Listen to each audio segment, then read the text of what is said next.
Hi,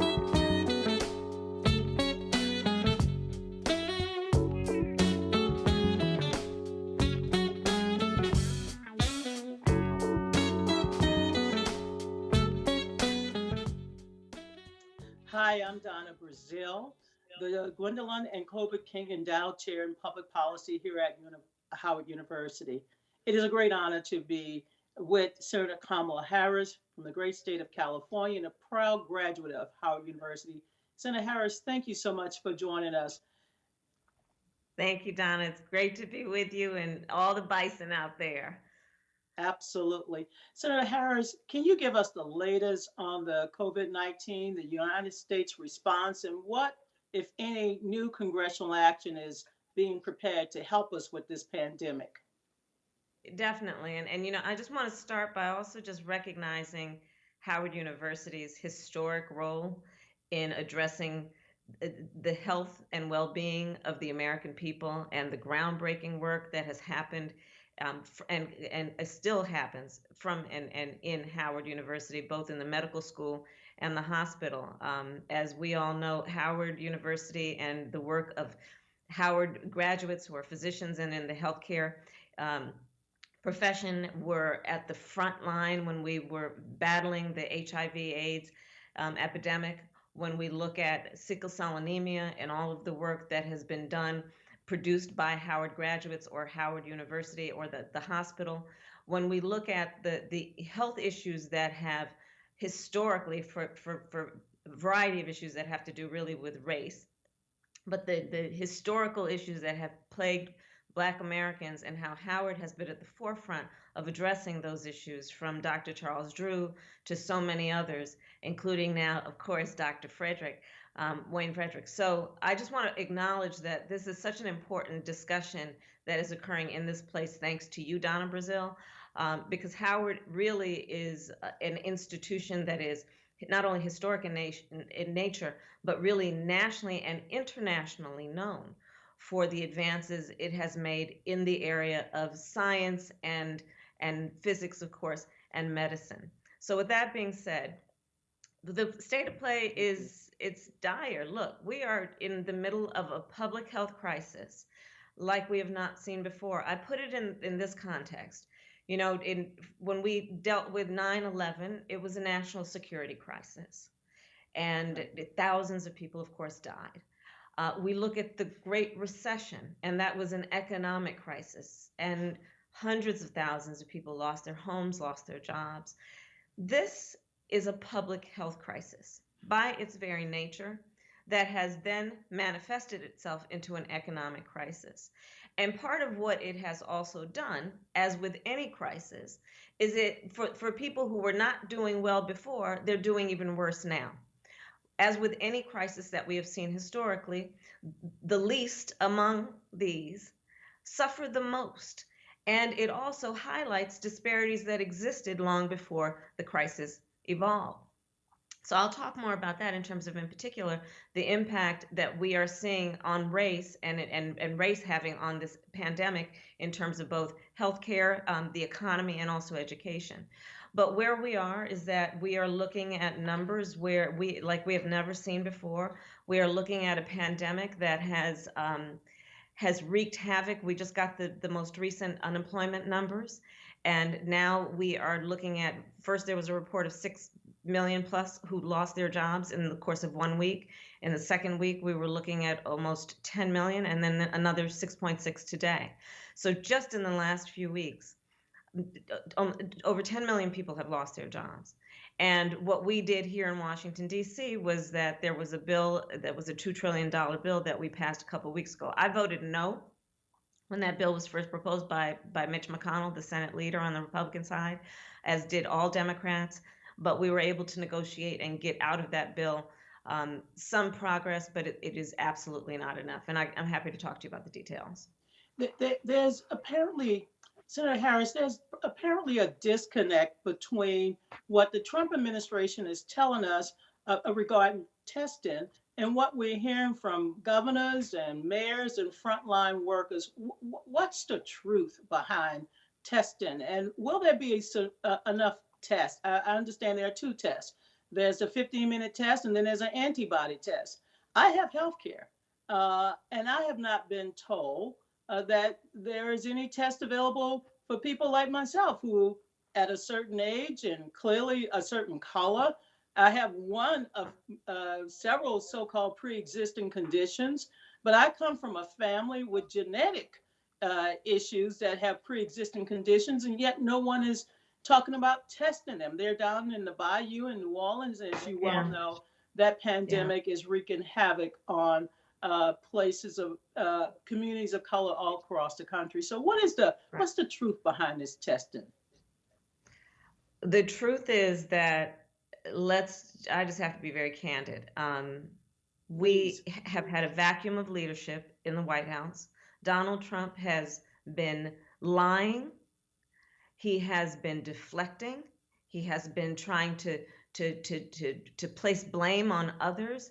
He has been in a state of denial from the beginning of this, calling this pandemic a hoax, to most recently failing to activate one of the great tools in the tool belt of the President of the United States, which is the Defense Production Act. And just in the last week or so, he's been playing around with it, but not really initiating it in any robust way. And I say that because the Defense Production Act is a tool that the president has to require the private sector to produce what we need in a moment of crisis. To your point, Donna, in this case, it's tests, it's masks, it's ventilators. And we have still seen this president sit on his hands in terms of using that in a way that, to your point, your family members in the bayou, getting them the test they need. So what has been happening is there's a rationing. What happens in any health crisis when there are lack of resources or limited resources is triage happens. And so what has been happening is the tests are going to very limited populations of people. And as you know, if you suspect you have it, but you're asymptomatic, you're not going to get tested. If you are not asymptomatic and you have not had any contact with anyone who has been tested positive, you're not going to get the tests. And this is a failing. And again, there has been a lack of leadership out of this White House. This is one of those moments, these crises that require government to take action. But Donald Trump has been more concerned about himself than doing his duty to serve the American people in a way that addresses the crisis that each one is facing every day. So there are not enough tests. That's a long way of saying there are not enough tests, and we need to be in the business of producing tests so that we can adequately measure and address this public health crisis. Senator Harris, you mentioned the rising number of Americans who are losing their jobs. And when you lose your job, often you lose your health care, you lose your benefits. I know there's calls to open up the enrollment of the Affordable Care Act. Do you believe it's possible for the federal government to do that, or should we just look to the states? Well, you bring up a great point, which is that where there has been a failure of leadership out of the White House, we have seen the mayors and the governors really show extraordinary leadership, and their shoulders have just become so broad in the way they are holding up folks and addressing this issue. Take, for example, and I'll say this as a point of pride, our mutual friend, Mayor London Breed, the first Black woman elected to be mayor of San Francisco. And she was the first mayor in the country to shut it down. And when she did that, she took extraordinary heat, political pressure. Why did you do it? Why did you do it? Well, now in hindsight, because this is going so rapidly, hindsight's about 3 weeks. Everyone is praising her, and her hospitals are not full because she did the social distancing and the work that was necessary to show leadership in this regard. The governor of California, Gavin Newsom, was the first governor in the country. The mayor of Los Angeles, Eric Garcetti, has been, even just most recently, a leader on saying people should wear some kind of masks when they go out as a way to stem and flatten the curve, as we say, to stem it.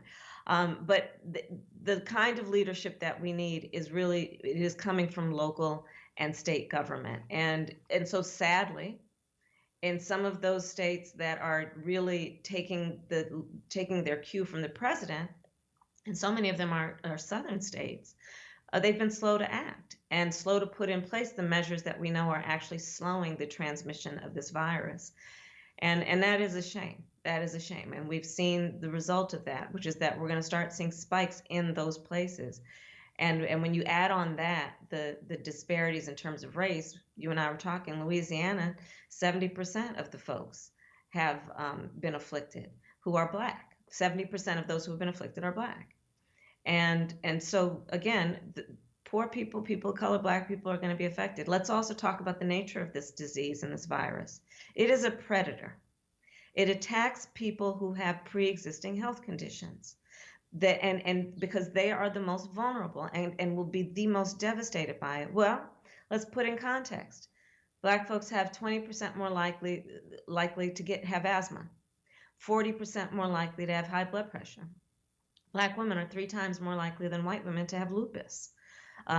People who have sickle cell anemia are especially vulnerable to respiratory viruses. And so what we are seeing again is that this has highlighted and put a microscope on pre-existing disparities based on race in healthcare and health conditions, and is making it even worse in terms of those populations that are vulnerable and most in need of the kinds of tests that you were talking about and the kind of support that we know folks need to get through this. I noticed that Governor Newsom just issued an order to buy or purchase millions of face masks. Just within the last week, I was able to scrounge up a couple, and I'd sent them home. I've also had to send home Tylenol, which I thought was rather strange. So what steps I mean, we're talking about racial disparities. We're talking about the disproportionate number of people of color that is impacted by this disease. But what can we do, or what can members of the government do to ensure that these PPE supplies are available to the public? I mean, I'm thinking about the bus driver. I don't live far from 16th Street. I was walking the other day and I noticed a bus driver. I had on my mask. He has no mask. He has no gloves. I noticed that Governor Newsom has purchased millions of masks that he's hoping to distribute, not just in California, but to provide to other states as necessary. What else can states and local governments do that the federal government is failing to do to fill the gap? Well, California is an example. There are other states.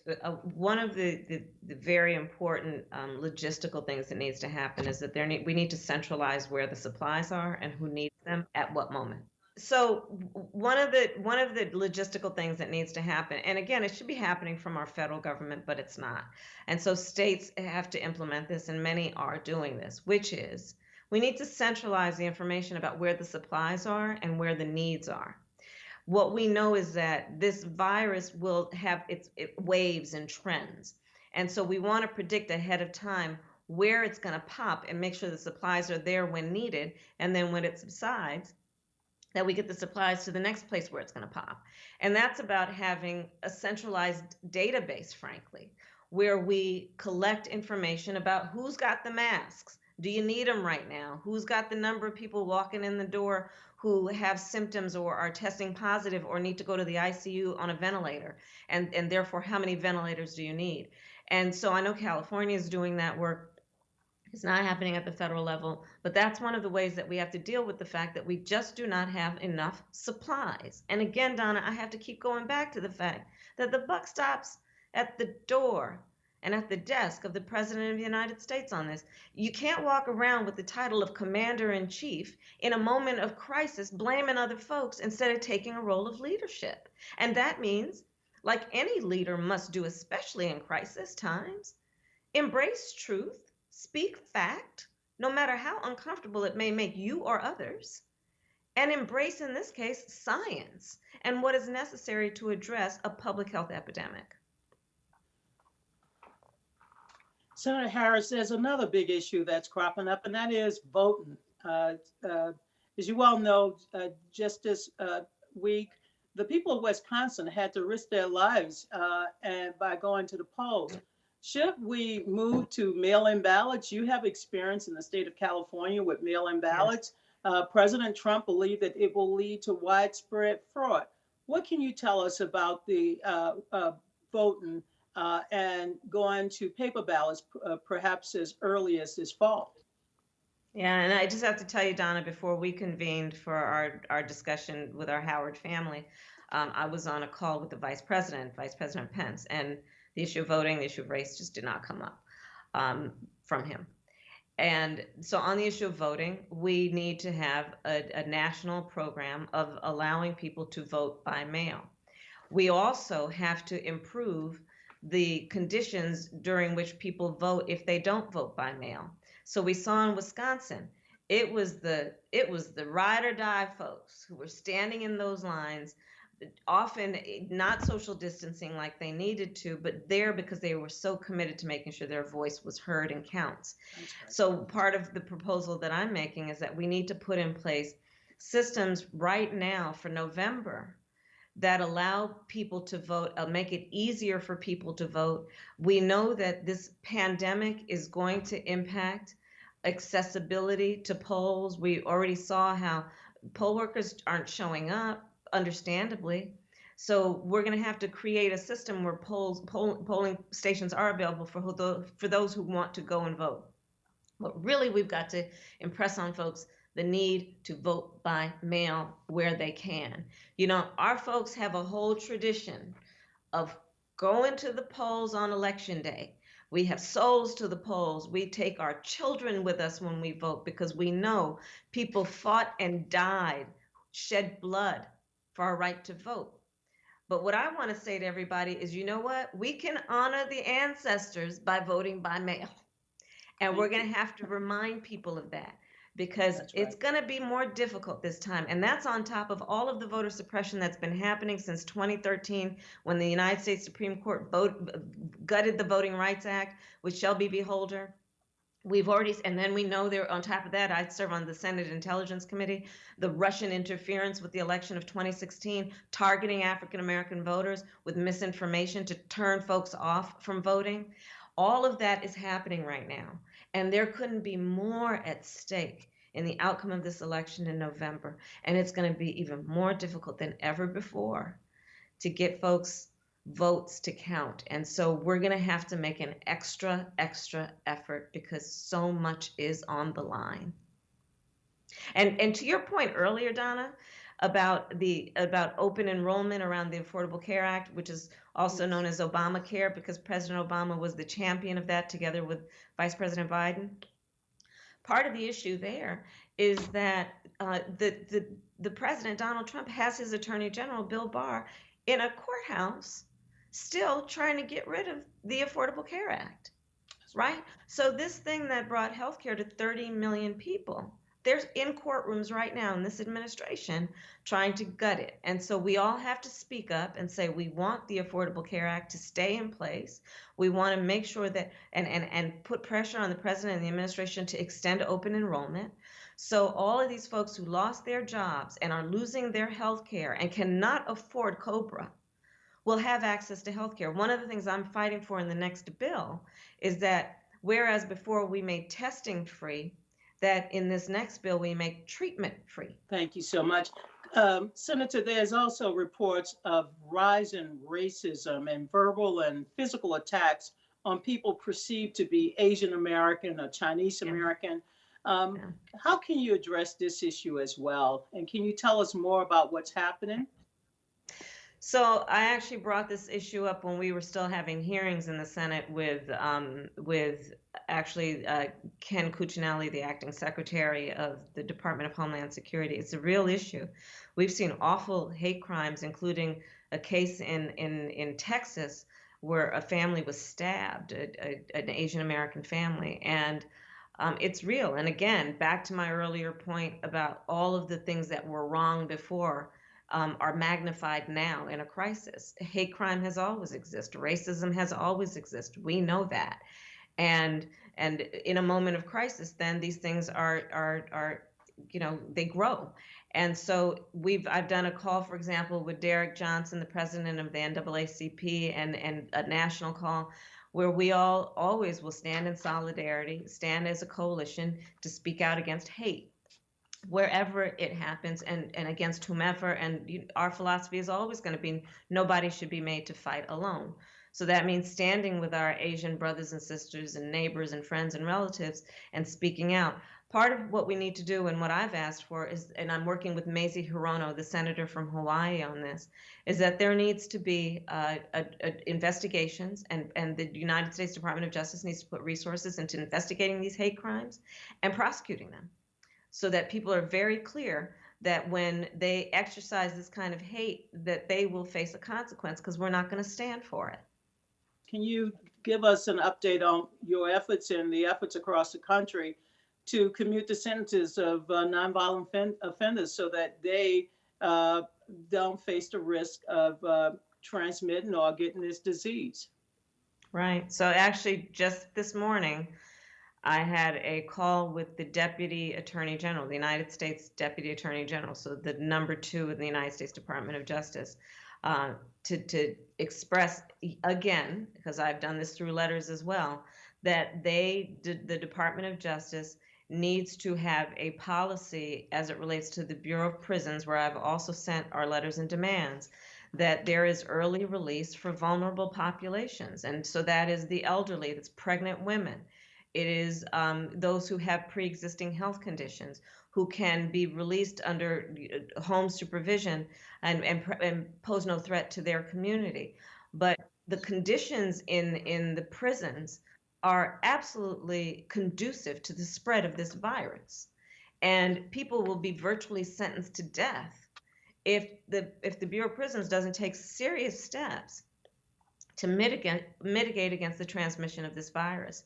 And so I'm happy to, I'll share with you, and we can share with our Howard community, a whole list of what I have recommended they need to do around ensuring that the incarcerated population, those who will not be released as we have directed and requested, that they will be safe and immune from the spread of this virus. But it is serious. It is serious. And the same issue applies to people, undocumented immigrants who are in these detention centers, where the courts, literally the immigration courts, are in the same facility as the detention center. And already there have been reports of the number of people who have tested positive for COVID-19 there. So it's a very similar issue between the immigration detention centers and our prisons, which is and our ongoing concern even before this pandemic for the health and well-being of the people who are inside those facilities. Before we go, just a little bit of politics, and that is, as you know, Senator Bernie Sanders, your colleague in the United States Senate, has suspended his campaign, although he will continue to accrue delegates in the remaining states. The party now has an opportunity to come together. So what's your message to those Sanders supporters out there? Yeah. You've endorsed Joe Biden. What's your message to them at this hour? Oh, that's great. You know, I said it even yesterday, right after Senator Sanders, Bernie, announced. He has provided a very important voice in American politics, about policy, about just thinking in a way that can imagine what can be unburdened by what has been. His whole push around Medicare for all changed the debate, literally, in this presidential election. And I know because I was on that debate stage. He has forced people to take on issues that many in previous years did not have the courage to take on. So his voice has been very important. And he has also energized a great number of people to be involved. All of that to say, he is so important. His role will be so important to unify the party around who we have always been. We have always at least said that our principles include building coalition, understanding the importance of unity, understanding that unity means that nobody is subordinated. Everyone is under the tent, and we don't say, shush, you can only be here if you stop talking about the thing you care about. No, real unity means every voice matters, but that we understand that we have so much more in common than what separates us. And we've got to unify the party. He has energized so many people that have got to stay engaged. This guy who is currently in the White House is not good for America. He is not good for the people of our country. He is not helping. He is hurting. And elections matter. Let's look at what is at stake. It is everything from what we are looking at in terms of health disparities, the economic condition of so many people, education. There are so many issues that are at play right now. And we have to make sure that we have leaders in our country who see the people, who believe in unifying the people, unlike Donald Trump, who has spent full time trying to sow hate and division. And, I hate to talk about him so much because I prefer not to think about him.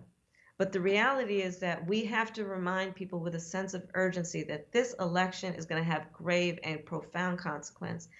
And so let's do everything in our power to get everybody out to vote in November and remind everybody that, in this moment that we're supposed to be social isolation. The isolation piece is only physical. I think it's so important for people to remember, even if they are alone in their apartment or wherever you are not alone. We are all in this together. This is not a time for letting anybody make you feel like you're by yourself. We're all in this together. As we close, Senator Harris, what message would you like to send to the class of 2020? As you well know, their graduation has been postponed, but as a proud graduate of Howard University, yes, I know you have something special to say to them. I have walked that stage. I actually was a commencement speaker, in addition to speaking Charter Day. And I just have to tell you guys, Howard is in your heart, and I'm so sorry you're not walking the stage, but you have walked a path already that has been a path of leaders who charted those sidewalks, surrounding the yard, who paved that way for you to walk on that concrete and take on a role of leadership. And this is a time in our country that needs you. Everything you learned, everything that is your passion, you must know your power. You must know the power and importance of your voice to take on all of these challenges and to meet them head on. That is the Howard way. That is how we were raised in our beautiful university, which is to know nobody can stand in your way. There is nothing you cannot accomplish. There is nothing you cannot do. And always know we are going to be cheering you on. Every step of the way, we are going to be cheering you on, and we are so, so proud of you. So just keep doing what you already know how to do, which is to be a leader and to show the way. Well, thank you, Senator Harris. Thank you for your great leadership, not only for the people of California, but the people of America. And thank you for being a proud Bison. We support you fully in all of the work that you're doing to protect us, to inform us, and to continue to inspire us. So God bless you. And I want to thank the Gwendolyn and Colbert King for their support, for the endowment, and for allowing us to bring you this important broadcast. Happy Easter, everyone.